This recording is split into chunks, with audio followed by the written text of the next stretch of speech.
ziweze ennaku nnya kasookedde basuubuzi bamalirira ne baggalawo amaduuka gaabwe olw'embeera mwe basasulira omusolo gye bagamba nti baviiriddeko okuddirira mu mirimu gyabwe. Olwaleero abasuubuzi bano lwe baasuubizibwa okusisinkana omukulembeze eggwanga mu maka g'Entebbe era bakedde kweteekateeka okusimbula okwolekera amaka g'omukulembeze eggwanga okumulombojjera ensonga zaabwe obulabe kirina okukolebwa. Abasuubuzi okuyita mu kibiina ki Federation of Uganda Traders Association ababadde bategeka okugenda mu maka ga Pulezidenti Entebbe bavudde mu mbeera ne balaga obutali bumativu bwabwe olw'ekikolwa kya poliisi okubasindiikiriza okwamuka ekifo we babadde bakuŋŋaanidde. Kyokka tekirobedde poliisi kwongera kuyiwa basajja baayo abawanvu n'abampi nga balumiriza nti abatwala ekifo kino babadde tebamanyi ku nsisinkano y'abasuubuzi. Abasuubuzi be tusobodde okwogerako nabo bavumiridde ekikolwa kya poliisi eky'okubalumbagana. Popopo tubadde tusisinkaniddewo okulanga twekuŋŋaanya okulanga tubeera well organized ne ab'ebyokwerinda bagaa tetusaanidde kubeera wano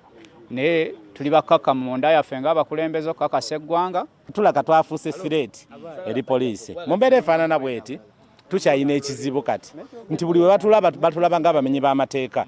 Oluvannyuma abasuubuzi basazeewo okwabulira ekifo kino mu kibuga Kampala akeediimo kabadde kakyagenda mu maaso, amaduuka gakyali maggale nga n'ebyokwerinda bikyanywezeddwa. Abasuubuzi abasigadde mu kibuga bawera okusigala nga baggaddewo okutuuka bakama baabwe lwe banaabalaga ekiddako. Naffe ng'abasuubuzi tugenda kwongeza mu bisale ekintu ky'obadde ogula omutwalo tugenda kyongeramu 10,000 mmeka ngeza bugeza tugenda kyongeramu 50,000 so that naffe tusobole okusurvivinga. Ensonga eno tujja giyitamu lwansonga nti buli bwe tunaagala nga twagala okuyaayaana okugenda n'omusolo gwe batuwa manya gukosa abaana baffe, ugenda kukosa bajjajja baffe, ugenda kukosa baganda baffe.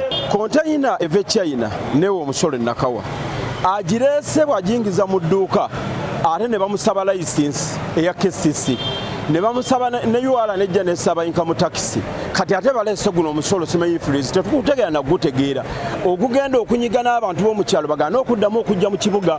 Abasuubuzi bano batotodde embeera mwe bayise sabbiiti eno ey'akeediimo nga tewoomya nakabululu kyokka ne balaga obumalirivu singa ensonga zaabwe tezikolebwako bakusigala mu keediimo. Mwana ennyize nnyo, abaana bange balwadde waka, mukyala wange mulwadde ompulira n'ekisenyiga ekiri. Leero lwenzize wano nnoonye ekyokulya nkibatwaye bakole ki? Balye naye ndaba sina na pulaani. Si gwe gusoose tutufadde mu COVID ne tusobola okugumiikiriza. Kati kino kibadde kya nnaku ttaano naye asobodde okukola ki? Tujja ne tukeera ne tutuula. Njalo omanyi bwembeera bwebeera n'onyigirizibwa nenga tona kyakukola. Wabula olutuukidde olwaleero abagoba bodaboda ne takisi bawera okwegatta ku keediimo k'abasuubuzi olw'engeri abasikale b'oku nguudo gye babakwatamu etategeerekeka nga n'ebbeeyi y'amafuta bagambe bayinze. Kubanga ffe tubadde tujja mu kibuga n'okola emitwalo 6 oba 7 kati ovugayo omusaabazi ogu ate nga naye talina ssente. Kino kiriko nti kikwata ku basuubuzi bokka wabula kikwata ku bantu bonna. Kubanga ekisooka omusuubuzi bwaleeta ebintu bamugerekera omusolo ate omusolo ogera gunzika gudda wansi eri abantu. Kino ekyokwekalakasa ekiriwo kyandibadde ffena kitukwatako wamu. Mmotoka zandibadde zapaakinze ne bodaboda tezikola. Bandi badde basobola okusitukiramu amangu n'embiro ne bagenda bakikola ki ne bataasa embeera. Waba taxi omusolo tusasula buli woyimiro olina okusasula woyimiro olina okusasula.